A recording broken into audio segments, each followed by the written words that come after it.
अस्मद्गुरुभ्यो नमः। अस्मत्परमगुरुभ्यो नमः। अस्मत्सर्वगुरुभ्यो नमः। श्रीमते रामानुजाय नमः। रामानुजदया प्राप्तं ज्ञानवैराग्यभूषणं श्रीमद्वेङ्कटनाथार्यं वन्दे वेदान्तदेशिकं। लक्ष्मीनाथसमारम्भां नाथयामुनमध्यमाम् अस्मदाचार्यपर्यन्तां वन्दे गुरुपरम्पराम्। यो नित्यमच्युतपदाम्बुजयुग्मरुग्मं व्यामोहतस्तदितराणि प्रणाय मेने। अस्मद्गुरोर्भगवतोऽस्य दयैकसिन्धोः रामानुजस्य चरणौ शरणं प्रपद्ये। मातापिता युवतयस्तनया विभूतिः सर्वं यदेव नियमेन मदन्मयानः।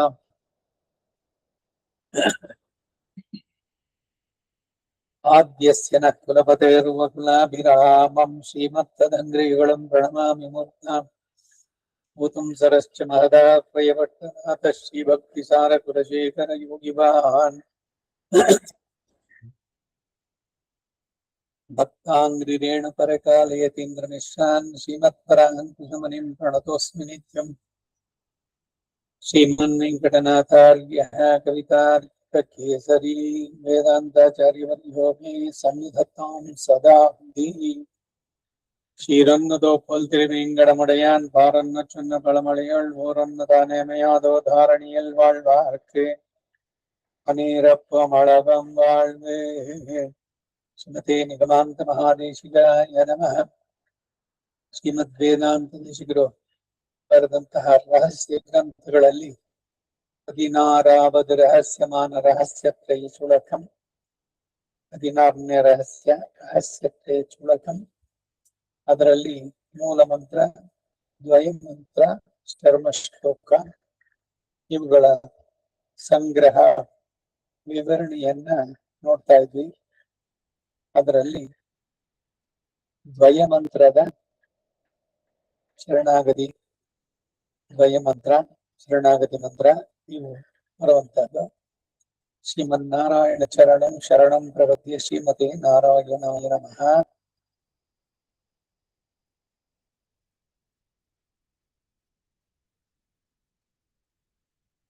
ಆ ದ್ವಯ ಮಂತ್ರದ ಅರ್ಥಾನುಸಂಧಾನದಲ್ಲಿ ಇದ್ವಿ. ಹೀಗೆ ಈ ಪೂರ್ವಖಂಡದಲ್ಲಿ ಹೇಳಿರುವ ಉಪಾಯವನ್ನ ಇತರ ಪುರುಷಾರ್ಥಗಳಿಗೆ ಬಳಸದೇ ಇರುವುದಕ್ಕಾಗಿ ಕಂಡು ಕೇಟು ಮೊದಲಾದವುಗಳ ಹೇಳಿರುವ ಪರಮ ಪುರುಷಾರ್ಥವನ್ನ ಉತ್ತರಖಂಡ ತೋರಿಸಿಕೊಡುತ್ತೆ. ಈಗ ಏನೋ ಒಂದು ಕೆಲಸ ಆಗ್ಬೇಕಾಗಿದೆ, ಸುಮ್ಮನೆ ಒಂದು ವೈದ್ಯ ಅಂತಾನೆ ತಗೋಣ ಉದಾಹರಣೆ. ಯಾರೋ ಪರಿಚಿತರು ಇವರುಗಳೆಲ್ಲ ಹೇಳ್ತಾರೆ ಅವರು ಕೈಗುಣ ಚೆನ್ನಾಗಿದೆ, ಅವರಲ್ಲಿ ಹೋಗಿ ಖಂಡಿತ ನನಗ್ ಗುಣ ಆಯ್ತು ಇದು ಅಂತೆಲ್ಲ ಹೇಳಿದಾಗ ನಮಗೆ ಅವರ ಬಗ್ಗೆ ಪೂರ್ಣವಾದ ನಂಬಿಕೆ ಶ್ರದ್ಧೆ ಎಲ್ಲ ಉಂಟಾಗಿ ನಾವು ಅವರನ್ನ ಭೇಟಿಯಾಗೋದು. ಅದಕ್ ಮೊದ್ಲು ಇದೆಲ್ಲ ಕೇಳೋದು. ಈಗಿನ ರೀತಿನಲ್ಲಿ ಹೇಳೋದಾದ್ರೆ ಈಗೇನೋ ಒಂದು ಖರೀದಿಸ್ಬೇಕು ಮತ್ತೊಂದು ಅಂದ್ರೆ ಯಾವ ವಸ್ತುವನ್ನು ತಗೋಬೇಕು ಅಂತಿದ್ಯೋ ಅದರದಕ್ಕೆ ಈ ಅಮೆಝಾನ್ ಮತ್ತೊಂದ್ರಲ್ಲಿ ನೋಡಿದಾಗ ಅವರು ಏನ್ ನ್ಯೂಸ್ ಇದೆ, ಅದರ ಬಗ್ಗೆ ಯಾರು ಉಪಯೋಗಿಸಿರೋರು ಏನ್ ಬರೆದಿದ್ದಾರೆ ಇವುಗಳನ್ನೆಲ್ಲ ನೋಡ್ಬಿಟ್ಟು ತಗೊಳ್ತಾರೆ. ಹಾಗೆ ಇಲ್ಲಿ ಕಂಡು ಕೇಟು ಅಂತ ಬಂದಿದ್ದು ತಿರುಮಂಗಯಾಳ್ವರು ಕೂಡ ಹೇಳಿದ್ರು, ನೀನು ಗಜೇಂದ್ರನನ್ನ ರಕ್ಷಿಸಿದೆ ಅಂತೆ, ಅದನ್ನ ಕಂಡು ನಾನು ನಿನ್ನಲ್ಲಿ ಬಂದು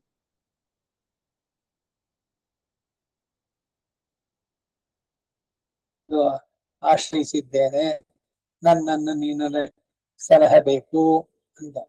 ನೀನು ಸಮರ್ಥ ಅನ್ನೋದನ್ನ ಆ ಒಂದು ಘಟನೆಯಿಂದ ಇದರಿಂದ ಅಲ್ಲಿ ಕೇಳಿ ಇಲ್ಲಿ ಕೇಳಿ ಲೋಕದಲ್ಲಿ ಹೀಗೆ ಹೇಳ್ತಾರೆ ಅಂತ ಹೇಳುವಾಗ, ಹಾಗೆ ಈ ಕಂಡು ಕೇಟು ಮೊದಲಾದವುಗಳಲ್ಲಿ ಇರುವ ಪರಮ ಪುರುಷಾರ್ಥ ಅದನ್ನ ಉತ್ತರಖಂಡ ತೋರಿಸುತ್ತೆ. ಇಲ್ಲಿ ಖಂಡ ಅಂದ್ರೆ 2 ಭಾಗ, ಮೊದಲನೇದು first line, second line Uttarakhand. ಶ್ರೀಮತೆ ಎಂಬುದು ಕೋಲ ತಿರುಮ ಮಹಳೋಡ್ ಉನ್ನೈ ಮೊದಲಾದವುಗಳಲ್ಲಿ ಹೇಳಿರುವಂತೆ ಸರ್ವಶೇಷಿಯಾದ ಪ್ರಭು ಸರ್ವ ಅವಸ್ಥೆಗಳಲ್ಲೂ ಕೂಡ ಸಪತ್ನೀಗನಾಗಿದ್ದುಕೊಂಡು ಅಂದ್ರೆ ಶ್ರೀದೇವಿಯೊಡನೆ ಎಡಬಿಡದೆ ಇರುವವನಾಗಿ ನಮ್ಮ ಕೈಂಕರ್ಯಕ್ಕೆ ಪ್ರತಿ ಸಂಬಂಧಿಯಾಗಿ ಇದ್ದಾನೆ ಎಂಬ ತತ್ವವನ್ನು ತೋರಿಸುತ್ತೆ. ಸಿದ್ಧಾಂತದಲ್ಲಿ ಇವುಗಳೆಲ್ಲ ಹೇಳೋದ್ರಿಂದ ಏನು ಅಂದ್ರೆ ನಾವು ಭಗವಂತನನ್ನ ಸಮೀಪಿಸಿದಾಗ ಅವನೊಬ್ಬನೇ ಅಲ್ಲ, ಅವನು ಶ್ರೀ ಭೂನೀಳಾ ಸಮೇತನಾಗಿ ಅನಂತ ಗರುಡ ವಿಶ್ವಕ್ಸೇನ ಆದಿ ನಿತ್ಯ ಸೂರಿಗಳೊಂದಿಗೆ ಸಮಸ್ತ ಪರಿವಾರಾಯ ಸರ್ವ ಮಂಗಳ ವಿಗ್ರಹಾಯ ಶ್ರೀಮತೆ ನಾರಾಯಣಾಯ ನಮಃ ಅಂತ ಹೇಳುವಂತ. ಹಾಗೆ ಇಲ್ಲಿ ಬರುವ ಶ್ರೀಮತೆ ಆದ್ಮೇಲೆ ನಾರಾಯಣ ಆ ಶಬ್ದದಿಂದ ಪ್ರಾಪ್ಯನಾದ ಶ್ರೀಯಪತಿಯ ಸ್ವಾಮಿತ್ವವನ್ನ, ಸರ್ವ ಪ್ರಕಾರವಾದಂತಹ ನಿರತಿಶಯ ಭೋಗ್ಯತ್ವವನ್ನು ಪ್ರಧಾನವಾಗಿ ಅನುಸಂಧಾನ ಮಾಡಬೇಕು. ಭಗವಂತನನ್ನ, ಅವನ ಗುಣಗಳು, ಅವನ ಸ್ವರೂಪ, ಇವುಗಳ ಅನುಸಂಧಾನದೊಂದಿಗೆ ನಿರತಿಶಯ ಭೋಗ್ಯ ಭಗವಂತ. ಆಗ್ಲೇ ಹಿಂದೆ ಹೇಳಿದೆ, ಹಿಂದಿನ ಕ್ಲಾಸ್ ಅದಕ್ಕೆ ನಿಂದ್ರಲ್ಲ, ಅಹಮನ್ನಂ ಅಹಮನ್ನಂ, ನಾವು ಭಗವಂತನಿಗೆ ಅನ್ನ, ಭಗವಂತ ನಮಗೆ ಅನ್ನ. ಅದನ್ನು ಆಸ್ವಾದಿಸುವವರು ನಾವು. ಅಹಂ ಅನ್ನಾದಹ, ನಮ್ಮನ್ನ ಅವನು ಪ್ರೀತಿಯಿಂದ ಆಸ್ವಾದಿಸುವಂತೆ ನಾವು ಅವನ ಗುಣಗಳನ್ನ, ಅವನ ರೂಪವನ್ನ, ಅವನು ಮಾಡಿದ ಆಶ್ಚರ್ಯಗಳನ್ನ ಕೇಳಿ ಕಂಡು ಆನಂದಪಟ್ಟು ರೋಮಾಂಚನಗೊಳ್ಳುತ್ತಾರೆ. ಇದರಲ್ಲಿ ಚತುರ್ಥಿ ವಿಭಕ್ತಿಯ ಅಂದರೆ ನಾರಾಯಣಾಯ, ಆಯ ಅನ್ನೋದು ಚತುರ್ಥಿ ವಿಭಕ್ತಿ. ಅದರಲ್ಲಿ ಆಯ ಎಂಬುದು ಅವನಿಗಾಗಿಯೇ ನಾವು ಅನ್ನೋದು ನಿತ್ಯ ಸಿದ್ಧವಾದಂತಹ ಕಾರಣ, ಪ್ರಾರ್ಥನೀಯವಲ್ಲದ ಕಾರಣ. ಒಳುವಿಲ ಅಡಿಮೆಶಯ್ಯ ವೇಂಡುಮ್ನ ಅಂತಂದ್ರೆ ಸ್ವಲ್ಪವೂ ವಿಚ್ಛೇದ ಇಲ್ಲದಂತೆ ನಿನ್ನ ಸೇವೆಯನ್ನು ನಾವು ಮಾಡ್ಬೇಕು ನಿರಂತರವಾಗಿ. ಅದರಲ್ಲಿ ಬ್ರೇಕ್ ಆಗ್ಬಾರ್ದು. ನಾವಿರುವುದು ನಾರಾಯಣನಿಗೆ, ನಾರಾಯಣಾಯ. ತಿರುಪಾವೈನಲ್ಲೂ ನಾರಾಯಣನೇ, ನಮಕ್ಕೆ ಆ ದೀರ್ಘಗಳಿದೆಲ್ಲ, ಇದೆಲ್ಲ ಬೇರೆಯವ್ರಿಗಲ್ಲ, ನಮಗೆ ನಾರಾಯಣನೇ, ಬೇರೆ ದೇವತೆ ಅಲ್ಲ. ಹಾಗೆ ಹೇಳುವಂತದ್ದು. ಅವನಿಗಾಗಿಯೇ ನಾವಿರುವುದರ ಫಲವಾಗಿ ನಾವು ಬೇಡಬೇಕಾದ ಕೈಂಕರ್ಯವನ್ನು ತೋರಿಸುತ್ತೆ. ಹಿಂದೆ ಎಲ್ಲ ಯೋಗಕ್ಷೇಮಕ್ಕೆ ಪತ್ರಗಳನ್ನು ಬರಿತಾ ಇದ್ವಿ. ಏನು ಪೋಸ್ಟ್ ಕಾರ್ಡ್ ನಲ್ಲಿ ಫಸ್ಟ್ ಕೆಳಗಡೆ ಎಡ ತುದಿನಲ್ಲಿ ಕ್ಷೇಮ, ಆಮೇಲೆ ಬಲಭಾಗದಲ್ಲಿ ಯಾವ ಜಾಗ ನಾವಿದೀವೋ ಅದು ಸ್ಥಳ, ಡೇಟು, ಇವುಗಳನ್ನ ಹಾಕ್ಬಿಟ್ಟು ಪೂಜ್ಯ ತೀರ್ಥರೂಪ ಮಾತೋಶ್ರೀವರಲ್ಲಿ ದಾಸನು ಮಾಡುವ ಅನಂತ ಅನಂತ ಸಾಷ್ಟಾಂಗ ಪ್ರಣಾಮಗಳು. ಇದು ಒಂದು ರೀತಿ ನಾವು ನಮಸ್ಕಾರ ಅಂತ ಹೇಳುವಂತ. ಇನ್ನೊಂದು ಏನು ಅಂದ್ರೆ ಬೇಡುವ ಆಶೀರ್ವಾದಗಳು ಅಂತ ಹೀಗೂ ಕೂಡ ಬರೆಯೋದು. ಪೂಜ್ಯ ಯಾರು ಹಿರಿಯರದವರು, ಚಿಕ್ಕಪ್ಪನೋ ದೊಡ್ಡಪ್ಪನೋ ತಮ್ಮದೇನೋ ಯಾರ ಪತ್ರ ಬರೆದ್ರೆ ಅವರಲ್ಲಿ ನಮಸ್ಕಾರ ಮಾಡಿ ಬೇಡುವ ಆಶೀರ್ವಾದಗಳು, ಅವರಿಂದ ಬೇಡುವಂತ ಆಶೀರ್ವಾದ. ಅವರ ಪತ್ರ ಹೋದಾಗ ತಥಾಸ್ತು ಅಂತ ಹೇಳುವಾಗೆ. ಹಾಗೆ ಇಲ್ಲಿ ಬಳುವಿಲ ಅಡಿಮೆಶಯ್ಯ ವೇಂಡುಮ್ನ, ಇರುವಷ್ಟು ದಿವಸವೂ ಕೂಡ ಸ್ವಲ್ಪವೂ ವಿಚ್ಛೇದ ಇಲ್ಲದಂತೆ, ಬ್ರೇಕ್ ಇಲ್ಲದಂತೆ ನಿನಗೆ ಕೈಂಕರ್ಯವನ್ನ ನಾವು ಮಾಡ್ಬೇಕು. ನಿತ್ಯ ಕೈಂಕರ್ಯ ಅನ್ನೋದಿದೆ. ನಿತ್ಯ ಅಂದ್ರೆ ಡೈಲಿ ಅನ್ನೋದು ಒಂದರ್ಥ ಆದ್ರೆ, ಇನ್ನೊಂದು ಶಾಶ್ವತವಾಗಿ ಯಾವಾಗಲೂ ಅನ್ನೋಂತ. ಇಲ್ಲಿ ಬರುವಂತಹ ನಮಃ ಎನ್ನುವ ನಮಸ್ಸು ತಿರುಮಂತ್ರದಲ್ಲಿ ಹೇಗೋ ಹಾಗೆಯೇ ಎರಡು ಅಕ್ಷರಗಳು ಎರಡು ಪದಗಳಾಗಿ ಒಂದು ವಾಕ್ಯವಾಗಿ, ನಾನು ನನಗಾಗಿ ಆಗುವವನಲ್ಲ, ಅಹಂ ನಾರಾಯಣಾಯ ಭವೇಯಂ, ನಾಯ ಭವೇಯಂ, ನ ಮಮಸ್ಯಾಂ, ನಾನು ನನ್ನವನಲ್ಲ. ನಾ ಮಾಡುವ ಎಲ್ಲ ಕೆಲಸಗಳು ನನಗಾಗಿ ಅಲ್ಲ. ಯಾಕೆಂದ್ರೆ ನಾನು ಅನ್ನೋವನೇ ಇಲ್ಲ ಇಲ್ಲಿ, ನಾನು ನನ್ನವನಲ್ಲ. ಅಹಂ ನಾರಾಯಣಾಯ ಭವೇಯ ನ ಮಮಸ್ಯಾಂ, ನಾನು ನನಗಾಗಿ ಅಲ್ಲ. ಏನೇ ಮಾಡಿದ್ರು ಕೂಡ ಎಲ್ಲವೂ ನನಗಲ್ಲ. ಹಾಗಾದ್ರೆ ಯಾರಿಗೆ? ಈ ಆತ್ಮ ಇರೋದೇ ಭಗವಂತನಿಗೆ ಶರೀರ. ಶರೀರ ಬರೀ ಇರುತ್ತೋ, ಈಗ ಅನೇಕ ಬರೀ ಎಲ್ಲ ಹೇಳಿದ್ದು, ಪ್ರಾಣ ಇಲ್ಲದಂತ ಶರೀರನ ಶವ ಅಂತ ಕರಿತೀವಿ. ಅವಳು ಅಂತಾನು ಹೇಳಲ್ಲ, ಅವನು ಅಂತಾನು ಹೇಳಲ್ಲ, ಅದು ಅಂತ ಹೇಳುವಂತ. ಹಾಗೆ ಭಗವಂತ ಆತ್ಮ ಆದರೆ ಭಗವಂತನಿಗೆ ಶರೀರ ಈ ಜೀವಾತ್ಮ. ಈ ಜೀವಾತ್ಮನಿಗೆ ಇಂಡಿಪೆಂಡೆಂಟ್ ಎಕ್ಸಿಸ್ಟೆನ್ಸ್ ಅನ್ನೋದಿಲ್ಲ. ಅಪೃಥಕ್ ಸಿದ್ಧ ವಿಶೇಷಣಗಳು ಭಗವಂತನಿಗೆ ಅದೇ. ಅಪೃಥಕ್ ಅಂದ್ರೆ ಬೇರೆಯಾಗಿ ಸಪರೇಟ್ ಆಗಿರೋದು ಭಗವಂತನಿಂದ ಅದಿಲ್ಲ ಅನ್ನೋದನ್ನ ಹೇಳೋದು. ಅದಕ್ಕಾಗಿ ನಮಃ ಅದರಲ್ಲಿ ಮಮನ ಬರುತ್ತೆ. ನಾನು ನನಗಾಗಿ ಆಗುವವನಲ್ಲ. ಅಹಂ ನಾರಾಯಣಾಯ ಭವೇಯಂ ನ ಮಮಸ್ಯಾಮ್ ಅಂತ ಹೇಳುವಂತ. ಇದರಿಂದ ಅವಿದ್ಯೆ ಕರ್ಮ ಮೊದಲಾದ ಅನಿಷ್ಟ ವರ್ಗವನ್ನೆಲ್ಲ ಕಳೆದು ಹಾಕುವುದಲ್ಲದೆ ಈ ಕೈಂಕರ್ಯವು ಮತ್ತಿತರ ಪುರುಷಾರ್ಥಗಳಲ್ಲಿಯೂ ತೋರುವಂತಹ ಸ್ವತಂತ್ರವೋ ಸ್ವಾರ್ಥವೋ ಆದಂತ ಕರ್ತೃತ್ವ ಭೋಕ್ತೃತ್ವ ಎಂಬ ಭ್ರಮೆಗಳ ಬುಡವನ್ನು ಕಿತ್ತಾಕ್ಬಿಡುತ್ತೆ.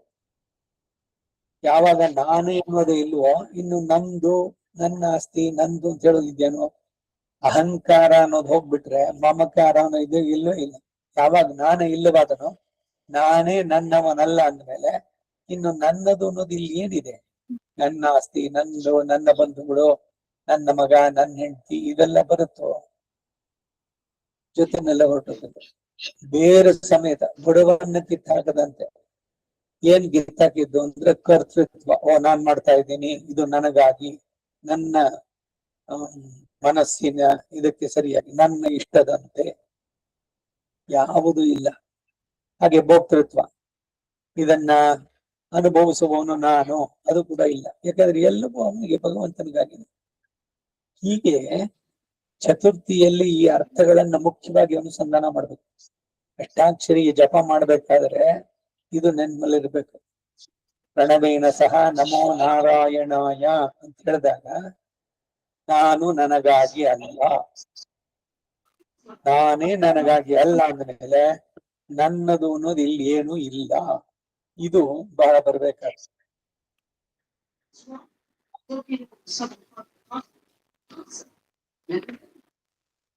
ಬೇರೆ ಬೇರೆ ವಾಕ್ಯಗಳಲ್ಲಿ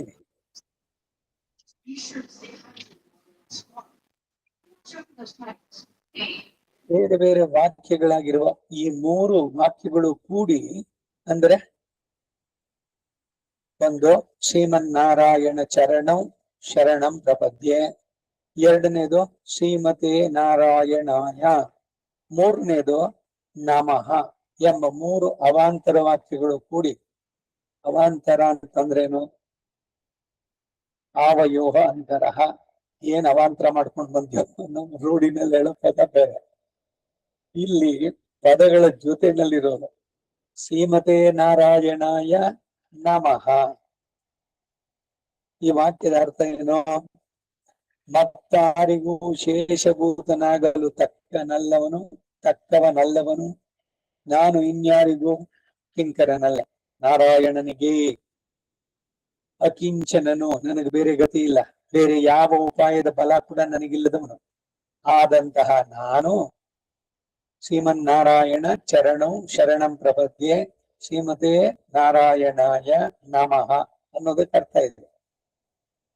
ಅಕಿಂಚನನು, ಬೇರೆ ಯಾರಿಗೂ ಶೇಷಭೂತನಲ್ಲದವನು ಆದಂತಹ ನಾನು ನನ್ನ ಸರ್ವ ಅನಿಷ್ಟಗಳನ್ನ ಕಳೆದುಕೊಂಡು ನಿರತಿಶಯವಾದ ಆನುಕೂಲ್ಯವನ್ನು ಹೊಂದುವವನಾಗಿ ಪ್ರಧಾನ ಪ್ರಾಪ್ಯನು ಸಹಜವಾಗಿಯೇ ಸರ್ವಶೇಷಿಯೋ ಆಗಿರುವುದರಿಂದ ನಿತ್ಯ ಕೈಂಕರ್ಯಕ್ಕೆ ಸಂಬಂಧಿಸಿದವನಾಗಿರುವಂತಹ ಲಕ್ಷ್ಮೀ ದೇವಿಯೊಡನೆ ಕೂಡಿರುವ ಶ್ರೀಮನ್ನಾರಾಯಣನ ಶ್ರೀಪಾದಗಳಲ್ಲಿ ಸರ್ವದೇಶ ಸರ್ವಕಾಲ ಸರ್ವ ಅವಸ್ಥೋಚಿತವಾದಂತಹ ಸರ್ವವಿಧ ಕೈಂಕರ್ಯಗಳನ್ನು ಸಲ್ಲಿಸುವ ಲಾಭಕ್ಕಾಗಿ ಆ ಶ್ರೀಮನ್ನಾರಾಯಣನ ಶ್ರೀಪಾದಗಳನ್ನೇ ಉಪಾಯ ಎಂದು ನಿಶ್ಚಯಿಸಿ ಪ್ರಾರ್ಥನಾ ಪೂರ್ವಕವಾಗಿ ಆತ್ಮರಕ್ಷಾ ಭರ ಸಮರ್ಪಣ ಮಾಡುತ್ತೇನೆ.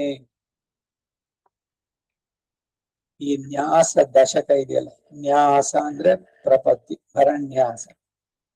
ಅದನ್ನು 10 ಶ್ಲೋಕಗಳಲ್ಲಿ ವೇದಾಂತ ದೇಶಿಕರು ಬಹಳ ಸುಂದರವಾಗಿ ಹೇಳಿದ್ದಲ್ಲಿ, ಮಾಂ ಮದೀಯಂಚ ನಿಖಿಲಂ ಚೇತನ ಅಚೇತನಾತ್ಮಕಂ ಸ್ವಕೈಂಕರ್ಯೋಪಕರಣಂ ಹೇ ವರದ ಸ್ವೀಕುರು ಸ್ವಯಂ.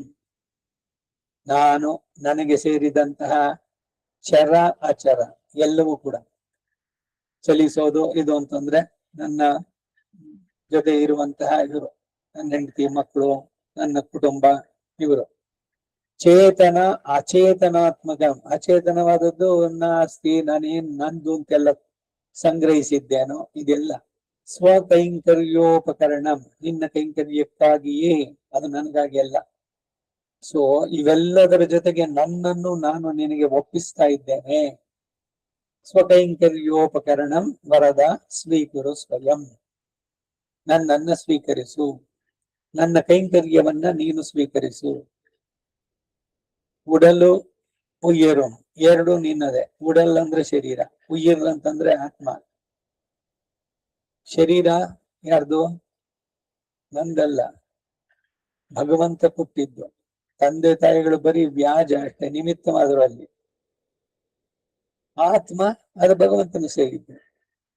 ಹಾಗಾಗಿ ಎರಡನ್ನು ಅವನಿಗೆ, ಅದರ ಜೊತೆಗೆ ಏನೇನು ನಂದು ಅಂತಿದ್ಯೋ ಎಲ್ಲವನ್ನು ನಿನಗೆ ಒಪ್ಪಿಸ್ತಾ ಇದ್ದೇನೆ. ಹೀಗೆ ಆತ್ಮರಕ್ಷಾಬಲ ಸಮರ್ಪಣ ಮಾಡುತ್ತೇನೆ. ಶೇರ್ಕುಂ ಅರುಮಹಲ್ ಶೇರ್ತಿಯನ್ மன்னுதல் சீர் பெரியோர்க்கு ஏற்கும் குணங்கள் இலக்காம் வடிவில இணையடிகள் பார்க்கும் சரணத்தில் பத்துதல் நன்னிலை நாம் பேரும் பேரு ಏರ್ಕುಂ ಅವತ್ತಿನೊಳೆல்லாம் ಕಳೆಯರ ಬಣ್ಣಿನಮೇ. ಇದು ದೇಶಿಕ ಪ್ರಬಂಧದಲ್ಲಿ ಅಧಿಕಾರ ಸಂಗ್ರಹ. ಈ ಅಧಿಕಾರ ಸಂಗ್ರಹ ರಹಸ್ಯ ತ್ರಯದಲ್ಲಿ ಹೇಳುವಂತ ಅಧಿಕಾರಗಳೇನು, ಅದರ 34-35ನೇ ಪಾಶುರಗಳಲ್ಲಿ ದ್ವಯಮಂತ್ರಾಧಿಕಾರ ಅದರ ಸಂಗ್ರಹವನ್ನು ತಮಿಳಲ್ಲಿ ಹೇಳಿದ್ದು. ಈಗ ಹೇಳಿದ ಪಾಶುರ 34ನೇದು. ಅದರ ಅರ್ಥ ನೋಡಿ. ಲಕ್ಷ್ಮೀ ದೇವಿಯ ನಿತ್ಯ ಯೋಗದಿಂದ ದೃಢತರವಾದ ಸುಗುಣಗಳನ್ನುಳಬಳ್ಳಂತಹ, ನಿತ್ಯ ಯೋಗ ಅಂದ್ರೆ ಯಾವುದೋ ಒಂದು ಕಾಲದಲ್ಲಿ ಬಂದಿದ್ರಲ್ಲಿ ಅಂತಲ್ಲ, ಎಲ್ಲ ಕಾಲ ಎಲ್ಲ ಅವಸ್ಥೆಗಳು, ಸರ್ವದೇಶ ಸರ್ವಕಾಲ ಸರ್ವಾವಸ್ಥಾಂಗದೋಚಿತ ಹೇಳುವಂತ ಪದಗಳು. ಸದಾ ಮಹಾಲಕ್ಷ್ಮಿಯ ಜೊಡನೆ ಇರುವಂತವನು, ಒಂದು ಕ್ಷಣವೂ ಆಗಲಿರದ ಶ್ರೀಮನ್ನಾರಾಯಣನಿಗೆ ತಕ್ಕುದಾದಂತಹ ದಿವ್ಯ ಮಂಗಳ ವಿಗ್ರಹದಲ್ಲಿ ಪರಸ್ಪರ ಸದೃಶವಾದಂತಹ ಪಾದಗಳೆರಡನ್ನ ನೋಡಿದಾಗ ಶರಣಾಗತಿ ಮಾಡುವುದು, ತತ್ವನಿಷ್ಠರಾಗಿರುವುದು, ಸದ್ಗತಿ ಪಡೆಯುವುದು, ಇವುಗಳೆಲ್ಲ ಅವಿವೇಕವನ್ನು ಕಳೆಯುವ ಪ್ರಕಾರಗಳು ಎಂದು ನಾನು ಎಣಿಸುತ್ತೇನೆ ಅಂತಾರೆ. களையும் வண்ணினமே எண்ணினமே திருமால் அடியினை சேர்ந்து திகழ்ந்த அடிமை பெற திருநாரணன் சரணே சரணாக துணிந்தடைவோர் ஒரு நாள் உரைக்க உயிர் தரும் மந்திரம் ஓதிய நாம் வருநாள் பருதத்து வாழும் வகை அதில் மನ್ನುವಮೇ. 35ನೇ ಪಾಶುರ.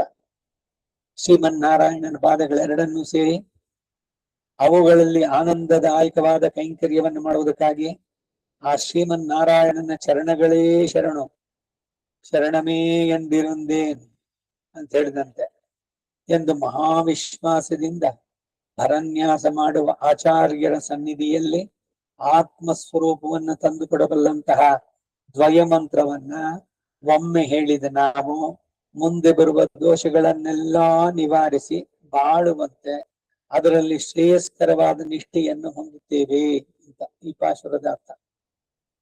ಹೀಗೆ ಇಲ್ಲಿ ಶ್ರೀ ನಿಗಮಾಂತ ಮಹಾದೇಶಿಕ ಪ್ರಣೀತವಾದಂತಹ ರಹಸ್ಯತ್ರೆಯ ಚುಳಗದಲ್ಲಿ ದ್ವಯಮಂತ್ರಾಧಿಕಾರ ಮುಗಿದಿದೆ ಅಂತಂದ್ರು. 3 ಮಂತ್ರಗಳು, ರಹಸ್ಯತ್ರಯ ಚುಳಕ, 3 ರಹಸ್ಯಗಳು. ಅದರಲ್ಲಿ 2ನೆಯ ರಹಸ್ಯ ಮುಗೀತು ರಹಸ್ಯತ್ರಯದಲ್ಲಿ. ಒಟ್ಟಿಗೆ ಇದು ರಹಸ್ಯತ್ರಯ ಚುಳಕ ಅನ್ನೋದು 16ನೆಯ ದೇಶಿಕರ ಚಿಲ್ಲರೆ ರಹಸ್ಯ ಅಂತ ಹೇಳಿದ್ರೆ 16ನೇ ಕೃತಿ. ಹಿಂದೆ ಹೇಳಿದ್ದನ್ನೇನೆ ಬೇರೆ ಬೇರೆ ದೃಷ್ಟಿಕೋನದಿಂದ ಬೇರೆ ಬೇರೆ ಅನೇಕ ವಿಷಯವನ್ನ ತಿಳಿಸುವಂತಹದ್ದು. ಏನಿದೆ ಇಷ್ಟೇನೆ, 3 ರಹಸ್ಯ ಗೊತ್ತಲ್ಲ, ಅಷ್ಟಾಕ್ಷರಿ ದ್ವಯ ಮಂತ್ರ ಚರ್ಮ ಅಷ್ಟೇ ತಾನೆ. ಆ 3ಕ್ಕೇನೆ ಇವರು ಎಷ್ಟು ರಹಸ್ಯಗಳನ್ನು ಬರೆದಿದ್ದಾರೆ. ರಹಸ್ಯತ್ರಯ ಚುಳಕ, ತತ್ವತ್ರಯ ಚುಳಕ, ರಹಸ್ಯ ಸಂದೇಶ, ರಹಸ್ಯ ಮಾತೃಕ, ತತ್ವ ಮಾತೃಕ. ಒಂದೊಂದರಲ್ಲಿ ಒಂದೊಂದು ವಿಷಯವನ್ನ ಹೇಳ್ತಾರೆ. ಯಾವುದು ಮತ್ತೆ ಬರೀ ರಿಪಿಟೇಷನ್ ಅಲ್ಲ, ಇದು ಚರ್ವಿತ ಚರ್ವಣ ಅಂತ ಆಗೋಲ್ಲ, ಹೊಸ ಹೊಸ ವಿಷಯಗಳು ತಿಳಿಯುವಂತದ್ದು ಬರುತ್ತೆ. ಹಾಗೆ ಈಗ ಈ 3 ರಹಸ್ಯಗಳಲ್ಲಿ 3ನೆಯದಾದಂತಹ ಚರಮ ಶ್ಲೋಕಾಧಿಕಾರ ಅದರದನ್ನ ನೋಡೋಣ. ಚರ್ಮ ಶ್ಲೋಕ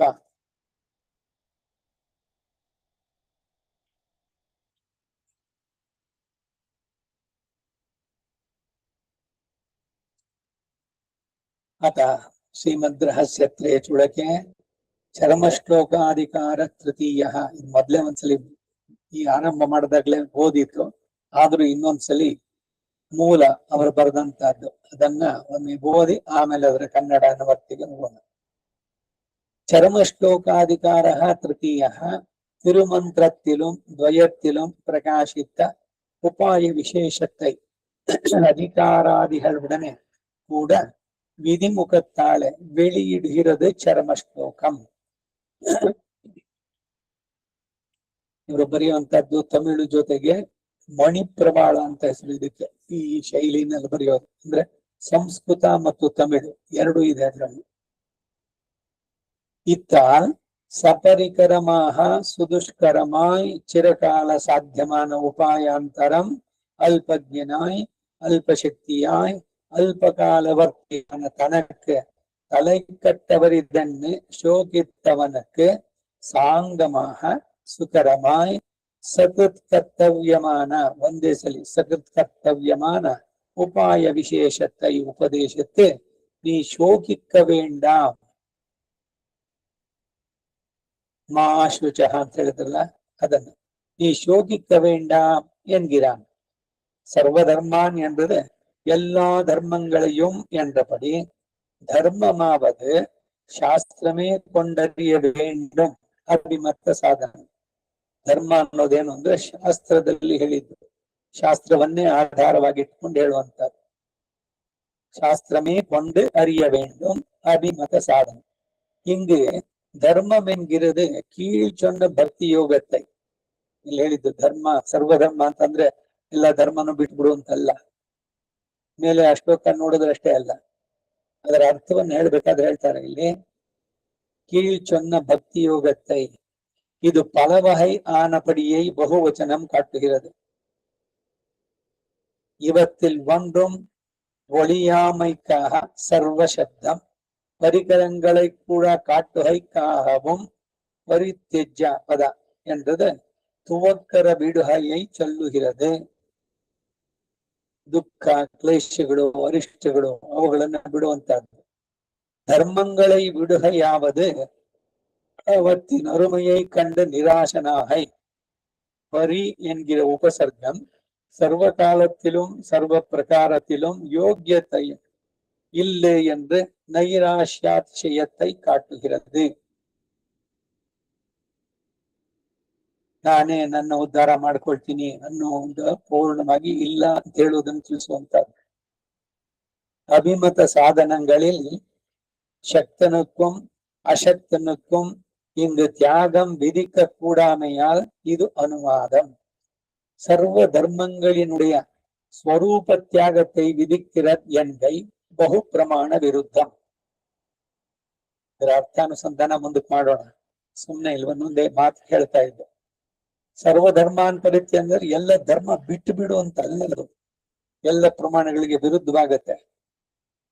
சாத்விக தியாக மாத்திரம் விவட்சிதமானால் இங்கு தியாக விசிஷ்ட தர்மங்கள் அங்கங்களாக பிரசங்கிக்கும்.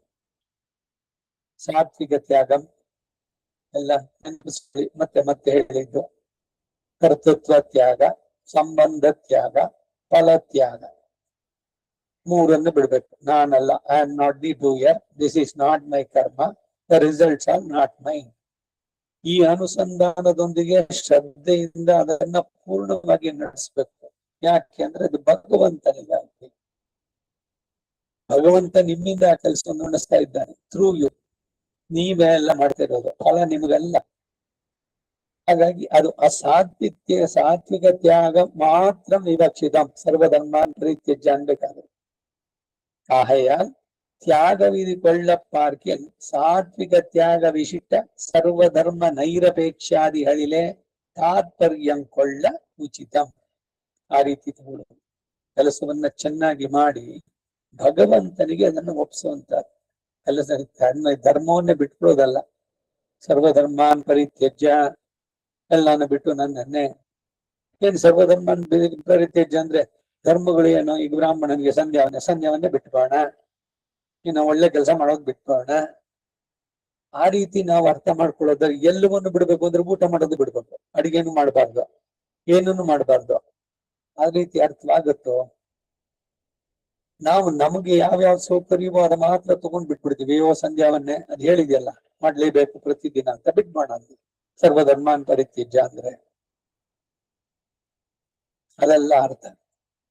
ಅವರವರ ವರ್ಣಾಶ್ರಮ ಧರ್ಮಗಳನ್ನ ಶ್ರದ್ಧೆಯಿಂದ ಆಚರಿಸಲೇಬೇಕು ಅಂತ ಹೇಳಿರೋ ಮಾತುಗಳಿಗೆಲ್ಲ ಇದು ವಿರುದ್ಧವಾಗಿಬಿಡುತ್ತೆ. ಎಲ್ಲ ಬಿಟ್ಟು ಬಿಡು ಅಂತಂದ್ರೆ, ಬಿಟ್ಟು ಬಿಡುವುದು ಅಂದ್ರೆ ಅದರಲ್ಲಿ ಆಸಕ್ತಿ, ಫಲದಲ್ಲಿ ಆಸಕ್ತಿ, ಇವುಗಳನ್ನ ಬಿಟ್ಟು ಅದನ್ನು ಶ್ರದ್ಧೆಯಿಂದ ಮಾಡಬೇಕು.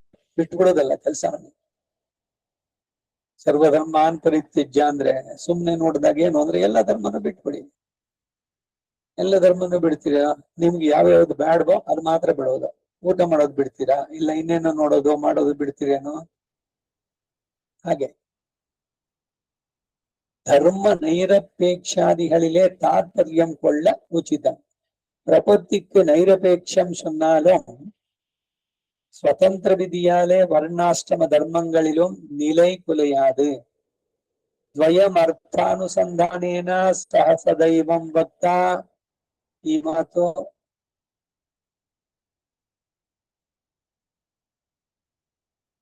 ರಂಗನಾಥ ರಾಮಾನುಜರು ಹೇಳಿದ್ರು.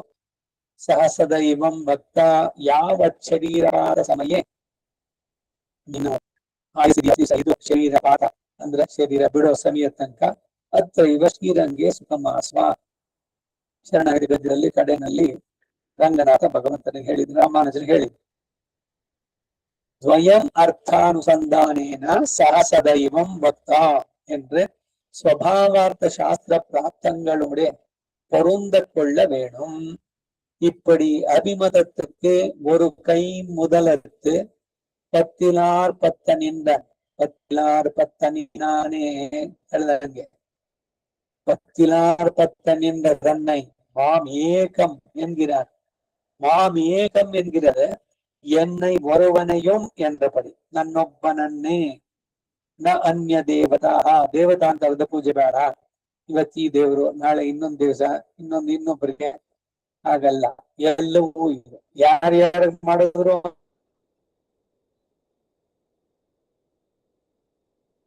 ಅದು ಇವನಿಗೆ ತಲುಪುತ್ತೆ ಅನ್ನುವ ಭಾವ ಮನಸ್ಸಿನಲ್ಲಿ.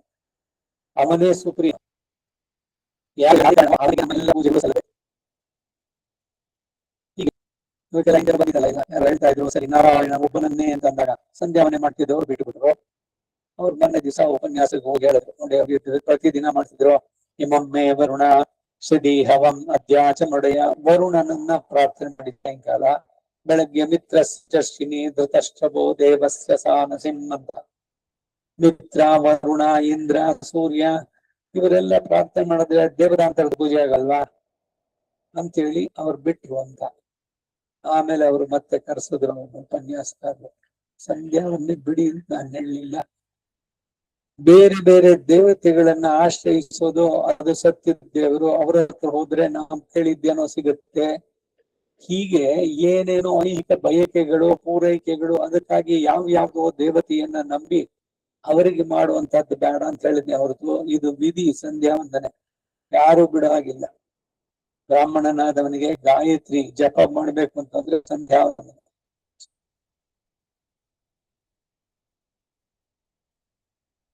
ಸುಮ್ನೆ ಬರೀ ಗಾಯತ್ರಿ ಜಪ ಮಾಡಬೇಕಾಗಲ್ಲ, ಅದಕ್ಕೆ ಹಿನ್ನೆಲೆ ಇದೆಲ್ಲ. ಇವಕ್ಕೆಲ್ಲ ಕಾಫಿ ಕುಡಿಬೇಕು ಅಂದ್ರೆ ಕಾಫಿ ಕುಡಿಬೇಕಾಗೇನು. ಹಾಗೆ ಗಾಯತ್ರಿ ಜಪ ಮಾಡ್ಬೇಕು ಅಂದಾಗ ಪ್ರಧಾನ, ಆಚಮನ, ಕೃಷಿ ತರ್ಪಣ ಎಲ್ಲವನ್ನು ಮಾಡ್ಬೇಕಲ್ಲಿ. ದೇವ ಇವರಿಗೆ ಸಲ್ಲಿಸುವಂತ ಕೇಶವಂ ತರ್ಪಯಾಮಿ, ನಾರಾಯಣ ತರ್ಪಯಾಮಿ.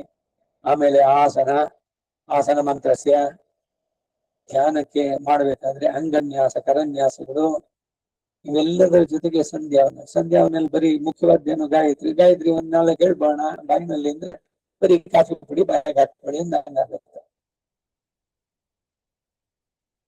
ಹಾಗೆ ಎಲ್ಲವನ್ನು ಅದರ ಪರಿಕರಗಳೊಂದಿಗೆ ಸೇರಿಸಿ ಮಾಡುವಂತದ್ದು. மாமேகம் என்கிறது ஒருவனையும் என்றபடி விகிதத்தினுடைய ಅನುಷ್ಠಾನ ಪ್ರಕಾರத்தை ಪ್ರಕಾಶಿಪಿಕ್ಕಿರ ದ್ವಯத்தில் ವಿಹಿತವಾದಂತಹ ಕರ್ಮಗಳು. ಆ ಅನುಷ್ಠಾನ ಅನುಷ್ಠಾನ ಮಾಚೋ ಅಂತಂದ್ರೆ ಆನ್ಹಿಕ ಮಾಚ, ಆನ್ಹಿಕ ಕ್ರಿಯೆಗಳು. ಬೆಳಗಿನಲ್ಲಿ ನಡೆಸುವಂತ ಕ್ರಿಯೆ ಎಲ್ಲ ರಾಮಾನುಜರು ಬರ್ದಿದ್ ನಿತ್ಯ ಗ್ರಂಥದಲ್ಲಿ ನಿತ್ಯ ವಿಧಿಗಳು ಅಂತ ಹೇಳಿದ್ದಾರೆ. ಅವುಗಳ ಅನುಷ್ಠಾನ ಪ್ರಕಾರத்தை பிரகாசிப்பிக்கிற துவயத்தில் கண்டோக்தமான வைசிஷ்டத்தையும் ஏஷ நாராயண ஸ்ரீமான் ಕ್ಷೀರಾನ್ನವನಿಕೇತನಃ ಏಷಃ ನಾರಾಯಣ ಶ್ರೀಮಾನ್, ಬರೀ ನಾರಾಯಣ ಅಲ್ಲ, ಶ್ರೀ ಜೊತೆಗಿರೋನು, ಮಹಾಲಕ್ಷ್ಮಿ ಜೊತೆಗೆ ಇತ್ಯಾದಿ ಹಳಿಯಂ ಅಡಿಯೊತ್ತಿ ಹಿಂಗೆ ಅನುಸಂಧಿಪ್ಪದು. ಅದಕ್ಕೆ ಕಾಯಣ ವಾಚ ಮನಸೇಂದ್ರಿಯರ್ವಾ ಬುದ್ಧ್ಯಾತ್ಮನ ವಾ ಪ್ರಕೃತಿ ಸ್ವಭಾವ ಕರೋಮಿ ಯದ್ಯತ್ ಸಕಲಂ ಪರಸ್ಮೈ ನಾರಾಯಣಾಯತಿ ಹೇಳ್ಬೇಡಿ. ಶ್ರೀಮನ್ನಾರಾಯಣ ಮನಸ್ಸಿನಲ್ಲಾದ್ರೂ ಅನ್ಕೋಬೇಕು. ಶ್ಲೋಕ ಇದೆ ನಾರಾಯಣ, ನಾವೆಲ್ಲಿ ನಾರಾಯಣ ಅಂದ್ರೂ ಅವನು ಶ್ರೀಮನ್ನಾರಾಯಣ, ಶ್ರೀ ವಿಶಿಷ್ಟನಾಗಿರುವಂತ ನಾರಾಯಣ, ಬರೀ ನಾರಾಯಣ ಇಲ್ಲ. ಅದಕ್ಕಾಗಿ இங்கு ஆசிரியனியத்தைக்கு உருப்பான சௌலபியாதி குணபூர்த்தியும் அதில் ஏகம் என்கிற பதத்தாலே இனி சுமையும் எடுக்காமைக்கும் நிற்கிற நைரபேட்சத்தையும் அருளி செய்கிறான். ஏக சப்தம் உபாய உபேயமாக தான் நிற்கிற நிலையை காட்டுகிறதாக ஹோமாகும். பிரபத்தியின் கர்த்தாவான தன் பக்கலிலும் தன் கிரியையான பிரபத்தியிலும் பிறக்கும் பிராதானிய புத்தியை பராதீனத்வாதிகளாலே கழிக்கிறதாகவும் நானாவித தர்மங்களுக்கெல்லாம் சனாதன தர்மமான தான் ஒருவனுமே எதிர்த்தட்டாக நிற்கிற நிலையை காட்டுகிறதாகவும் சரணம் என்றது உபாயமாக என்றபடி, பிரஜா என்றது அடையன் அடை என்றபடி, மாமேகம் சரணம் பிரஜா என்னை ஒருவனையே சரணமாக அடை என்கிறால அசரண்ய ಶರಣ್ಯನಾದ ಎನ್ ಪಕ್ಕಲ್ಲೇ ಅಧ್ಯವಸಾಯಾದಿಯುಕ್ತமான ஆத்மரக்ஷாபர சமர்ப்பணமும் பண்ணு என்றதாயிற்று. மற்றும் கழிக்கிற உபாயங்களுடைய ஸ்தானத்திலே அகிஞ்சனான சேஷபோதனಕ್ಕೆ அவலம்பமான திருவாடிகள் உபாயஸ்தானத்திலே நிற்கிற நிலையை காட்டுகிறது. இப்படி ஆகிஞ்சன்யாதி விசிஷ்டனான அதிகாரிக்கு அனுரூபமான கிருத்தத்தை பூர்வார்த்தத்திலே விதித்து தன் கிருத்தியத்தை அகம் துவா சர்வ பாபேபியோ மோಕ್ಷಯಿಯಾಮಿ ಎಂದು ಅರುಳಿ செய்கிறார். ಇಲ್ಲಿಯ ತನಕ ಹೇಳಿದ ಈ ಮಣಿಪ್ರಮಾಣದ ದೇಶಿಕರ ಮಾತುಗಳು, ಅದಕ್ಕೆ ಕನ್ನಡದಲ್ಲಿ ಅನುವಾದ, ಅದನ್ನ ನೋಡೋಣ. ಶ್ರೀ ಮೂಲ ಮಂತ್ರದಲ್ಲಿಯೋ ದ್ವಯ ಮಂತ್ರದಲ್ಲಿಯೋ ಪ್ರಕಾಶಿಸುವಂತಹ ಉಪಾಯ ವಿಶೇಷವನ್ನ, ಅಂದರೆ ಶರಣಾಗತಿಯನ್ನ ತಕ್ಕ ಅರ್ಹತೆಗಳೊಡನೆ ಕೂಡಿದಂತೆ ವಿಧಿಸುವ ಮೂಲಕ ಚರ್ಮ ಶ್ಲೋಕ ನಿರೂಪಿಸುತ್ತೆ.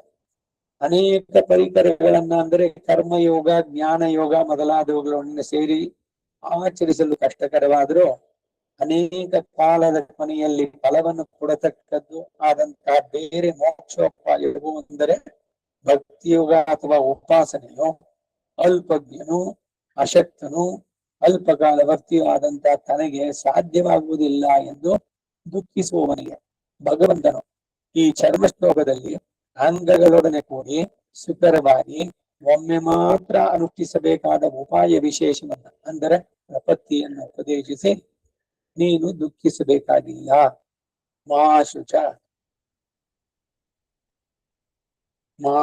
ಅಂತ ಹೇಳ್ತಾನೆ, ದುಃಖಿಸಬೇಡ ಎಂದು ಸಮಾಧಾನ ಮಾಡ್ತಾನೆ. ಸರ್ವಧರ್ಮ ಎಂಬುದಕ್ಕೆ ಎಲ್ಲ ಧರ್ಮಗಳನ್ನು ಅಂತ, ಧರ್ಮ ಎಂದರೆ ಇಲ್ಲಿ ಶಾಸ್ತ್ರದ ಮೂಲಕ ನಾವು ತಿಳಿಯಬೇಕಾದ ಅಭಿಮತ ಸಾಧನ ಅಥವಾ ಉಪಾಯ. ಇಲ್ಲಿ ಧರ್ಮ ಎಂಬುದು ಮೇಲೆ ಹೇಳಿದ ಭಕ್ತಿ ಯೋಗವನ್ನು ಸೂಚಿಸುತ್ತೆ. ಇದು ಅನೇಕ ಬಗೆಯಾಗಿ ಇರುವುದನ್ನ ಧರ್ಮಾನ್ ಎಂಬ ಬಹುವಚನ ತೋರಿಸುತ್ತೆ. ಇವುಗಳಲ್ಲಿ ಯಾವುದನ್ನು ಬಿಡದೆ ಹೇಳುವುದಕ್ಕಾಗಿ ಸರ್ವ ಎಂಬ ಶಬ್ದವನ್ನು ಬಳಸಿದೆ. ಈ ಉಪಾಯದ ಪರಿಕರಗಳನ್ನ ಸೂಚಿಸುವುದಕ್ಕಾಗಿ ಸರ್ವ ಶಬ್ದವನ್ನು ಹೇಳಿದೆ ಅಂತ ಹೇಳಬಹುದು. ಪರಿತ್ಯಜ್ಯ ಎಂಬುದು ಅವುಗಳ ಸಂಬಂಧವನ್ನು ಪೂರ್ಣವಾಗಿ ಬಿಟ್ಟಿರುವಿಕೆಯನ್ನು ಸೂಚಿಸುತ್ತೆ. ಕರ್ಮವನ್ನೇ ಬಿಡುವುದಲ್ಲ, ಅದರ ಜೊತೆಗಿರೋ ಸಂಬಂಧ. ಧರ್ಮಗಳನ್ನು ಬಿಡೋದು ಅಂದ್ರೆ ಏನು? ಅವುಗಳು ದುಷ್ಕರಗಳು ಎಂದು ತಿಳಿದು ನಿರಾಶನಾಗೋದು.